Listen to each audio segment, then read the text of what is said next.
মুন্নার রান্নাঘরে আপনাদের সকলকে স্বাগত জানাই।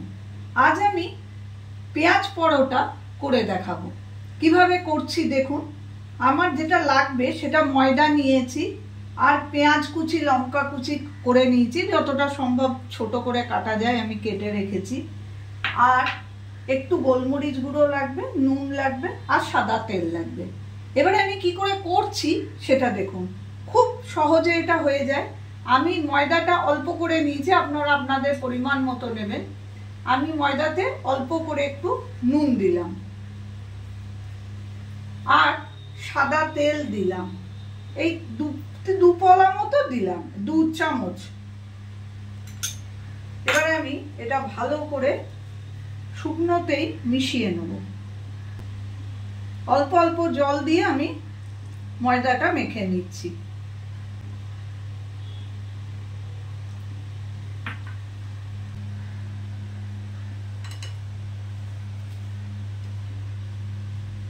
ময়দাটা আমি খুব সুন্দর করে বেশ 2-3 মিনিট ধরে ভালো করে ঠেসে ভালো করে মেখে নিলাম। এবারে আমি যেটা করব সেটা আমি একটু অন্যরকম ভাবে পরোটাটা বানাবো। দেখুন, আমি খুব বড় নয়, এরম লুচির থেকে একটু বড় হবে, এরম সাইজের লেচি করছি। এবারে আমার ময়দাটা মাখা হয়ে গেল, আমি এটা পাশে সরিয়ে রাখলাম। এবারে যেটা করব, আমি যে পেঁয়াজ কুচি লঙ্কা কুচি করে রেখেছি ছোট করে, তার মধ্যে আমি একটুখানি নুন দেবো আর দেবো গোলমরিচের গুঁড়ো। এটাকে সুন্দর করে পুরো পেঁয়াজ কুচিটার মধ্যেই মাখিয়ে রাখবো। গোলমরিচের গুঁড়ো একটু বেশি দেবেন, খেতে খুব ভালো হয়, ঝাঁঝ হয় এবং ফ্লেভারটা খুব ভালো আসে। দেখুন বন্ধুরা, আমি এবারে কি করে পরোটাটা বেলছি সেটা আপনাদের দেখাবো। আমি তাওয়াটাকে জ্বালিয়ে নিয়েছি, গরম হতে দিয়েছি। এবার আমি যেটা করব, আমি যে লেচিগুলো কেটেছি সেগুলোকে বেলে নেব। বেলার জন্য একটু শুকনো ময়দা দেবো।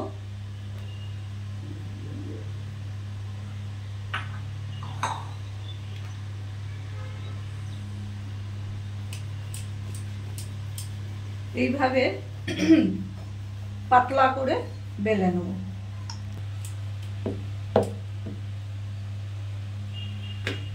এবারে যেটা করব, এরকম ভাবে গোল করে বেলে নিয়েছি। এবারে আমি এর উপরে একটুখানি দেবো সাদা তেল। সাদা তেলটা চারিদিকে লাগিয়ে নেব। তারপরে এই যে পেঁয়াজ কুচি আর লঙ্কা কুচি করে রেখেছি সেটা দিয়ে আমি এটাকে একটু সরিয়ে রাখবো।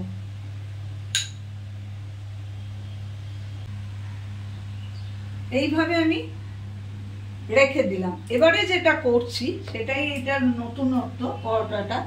আমি আরেকটা এইভাবেই গোল করে মোটামুটি সমানভাবে করব, আরেকটা বেলে নেব। এইবারে যেটা করব, এই পরোটাটার চারিদিকটায় আমি হাতে করে আঙুলে করে একটু জল লাগিয়ে নেব। গোল করে পুরো জল লাগিয়ে নেব। নিয়ে যেটা করব, আমি এই পরোটাটার ওপরে এইটা আমি দিয়ে দেব। দিয়ে আমি এইভাবে আঙুলে করে একটু চিপে চিপে দেবো।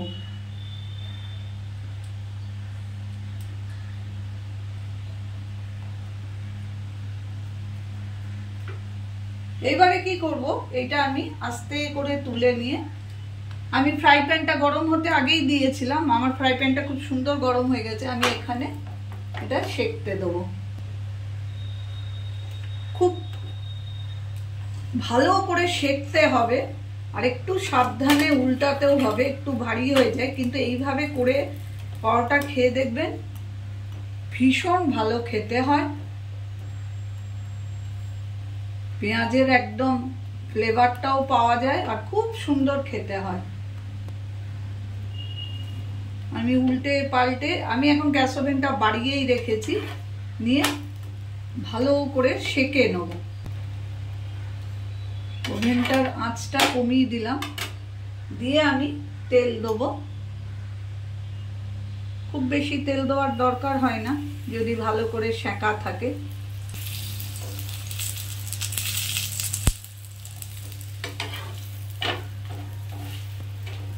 একটু লাল করে একটু সময় ধরে ভাজবেন, প্রয়োজনে কমিয়ে দিলাম আঁচটা।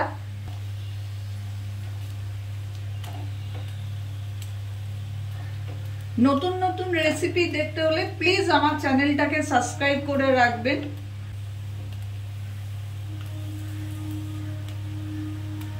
এইভাবে পেঁয়াজ পরোটা করে দেখবেন, ভীষণ ভালো হয় খেতে।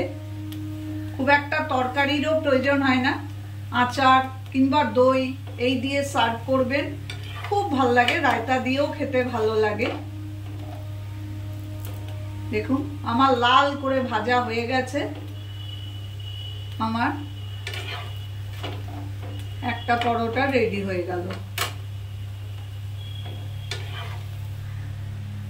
এইভাবে আমি আরেকটা পরোটা, ঠিক একই উপায়ে আমি আরেকটা পরোটা করে নিচ্ছি। এইভাবে আমি আরেকটা পরোটাও বেলে নিয়ে ভাজা হয়ে গেল আমার। দেখুন একইভাবে আমি লাল করে সুন্দর করে ভেজে নিয়েছি।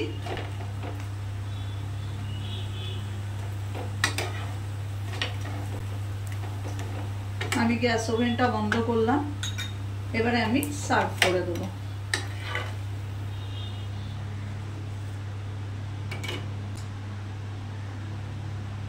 দেখুন বন্ধুরা, রেডি হয়ে গেল আমার একেবারে নতুন স্বাদের একটা পেঁয়াজ পরোটা। এটা আমি দই দিয়ে সার্ভ করলাম। আপনারা আচার বা কোনো তরকারির সঙ্গেও করতে পারেন, তবে খুব একটা তরকারির প্রয়োজন হয় না। যদি আমার এই পরোটাটা করে দেখবেন ঘরে, যদি ভালো লাগে তো প্লিজ আমার চ্যানেলটাকে সাবস্ক্রাইব করে দেবেন, লাইক করবেন এবং শেয়ার করবেন। আমি হাজির হব আবার অন্য কোনো দিন অন্য কোনো রেসিপি নিয়ে।